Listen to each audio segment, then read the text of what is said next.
শুভেন্দু অধিকারীর উপর হামলার ছক। বর্ধমান থেকে গ্রেপ্তার জৈশ, যোগ সন্দেহে হামিদ মণ্ডল। মুখ্যমন্ত্রী শুভেন্দু অধিকারীর উপর হামলার ষড়যন্ত্রের অভিযোগে বর্ধমান থেকে গ্রেপ্তার করা হয়েছে হামিদ মণ্ডল নামে এক ব্যক্তিকে। তদন্তকারী সূত্রের দাবি, ধৃতের সঙ্গে জম্মু ও কাশ্মীরের সাজ্জাদ ভাট জঙ্গি গোষ্ঠীর যোগাযোগের সূত্র মিলেছে। পুলিশ সূত্রে খবর, বেশ কিছুদিন ধরেই শুভেন্দু অধিকারীর উপর হামলার পরিকল্পনা করছিল হামিদ। তার কাছ থেকে শুভেন্দু অধিকারীর কনভয়ের বিস্তারিত তথ্য এবং বিভিন্ন কর্মসূচি সংক্রান্ত তথ্য উদ্ধার হয়েছে বলে দাবি তদন্তকারীদের। গোপন সূত্রে খবর পেয়ে রাজ্য পুলিশের এসটিএফ বর্ধমানের রেনেসা হাউসিং এ তল্লাশি চালায়। সেখান থেকেই হামিদ মণ্ডলকে গ্রেপ্তার করা হয়। ধৃতকে জিজ্ঞাসাবাদ করে গোটা ঘটনার সঙ্গে আর কারা জড়িত এবং কোনো বড়সড় নাশকতার ছক ছিল কিনা তা খতিয়ে দেখছেন তদন্তকারীরা। তবে এই অভিযোগগুলির বিষয়ে এখনো পর্যন্ত পুলিশের তরফে আনুষ্ঠানিকভাবে বিস্তারিত বিবৃতি প্রকাশ করা হয়নি। তদন্ত চলছে। কি দেখলেন বা কি হলো? কিছুই দেখিনি বা কিছু দেখার জন্য না, কালকে এসেছিল পুলিশ, আমি 10টার সময় দেখলাম ওই ছেলেটাকে নিয়ে গেল সঙ্গে। এটা কোন অ্যাপার্টমেন্ট? ওপরে আমাদের দোকানে। কি নাম আপনার? আমাদের তো একটা রোহিণী 9 এটা কি একজনই ছিল? না না, ও তো ফ্যামিলি থাকতো, বাবা মা তিনটে বাচ্চা। ভাড়া হিসেবে এসেছিল? ভাড়াতে এসেছিল। কি নাম ছিল? নাম তো জানি না, কারণ নাম তো আমাদের দেখছেন তো, আমিও ভাড়াতে, আমাদের ভাড়াতে ওনার নাম দেয়। আচ্ছা, কি পুলিশ এসে নিয়ে গেল?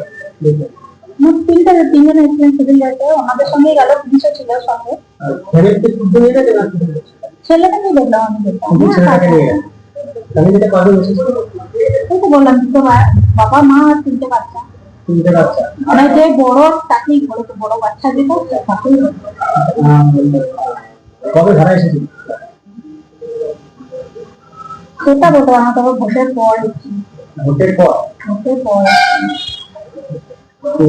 কি নাম আপনার? আমার নাম শাশ্বতী গোস্বামী। এখানে আমি ভাড়াতে হিসেবেই থাকি এখানে। দাদা, কি দেখলেন বা কি? দেখলাম যদি আপনারা যা দেখছেন আমরাও তাই দেখছি, আমরাও তাই শুনে এসেছি কি হয়েছে এখানে। আমরা এটা দেখবো, আমরা সবসময় এটাই বলবো যে যে ভাড়া নিয়ে এসে ভাড়াটাকে আনছে তাকে ওকে টাইট করি। আচ্ছা, অ্যাপার্টমেন্টের থেকে পাওয়া গেছে বলছে তো, আমি তো দেখিনি। না, আমি দেখিনি। কি বলবেন? রেনেসাবাসীদের বলে আমরা খুব ভয়ে আতঙ্ক, এরকম ঘটনা থেকে আমরা আতঙ্কিত। এটা যেন না হয় এরপরে সেটার জন্য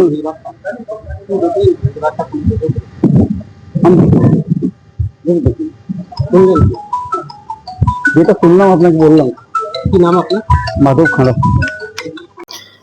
বর্ধমানে এর আগেও সন্ত্রাসবাদী কার্যকলাপের সঙ্গে যুক্ত অনেক ব্যক্তিকে গ্রেপ্তার করা হয়েছিল খাগড়াঘাটের বোমা বিস্ফোরণ কাণ্ডের পরিপ্রেক্ষিতে। তখনও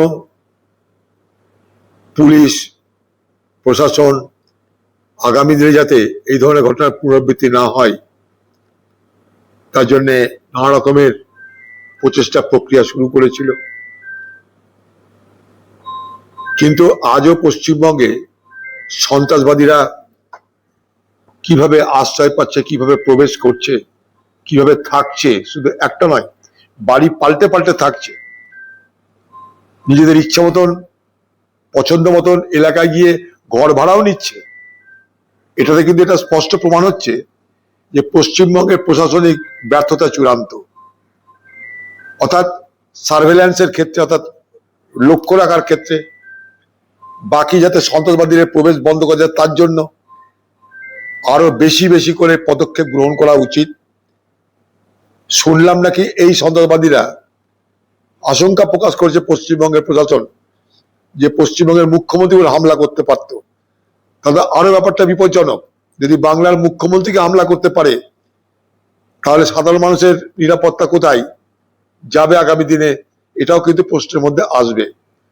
তাই গোটা বিষয়টাকেই খুব সতর্কতার সঙ্গে দেখা উচিত। এবং পাশাপাশি এটাও বলবো যেন উইশ হান্টিং না করা হয়, অর্থাৎ কাউকে না পেয়ে কাউকে ধরে কাজ না করে কাজের বাহবা দেখিয়ে যেন মানুষকে অপদস্থ করা না হয়, বিপদে ফেলা না হয়।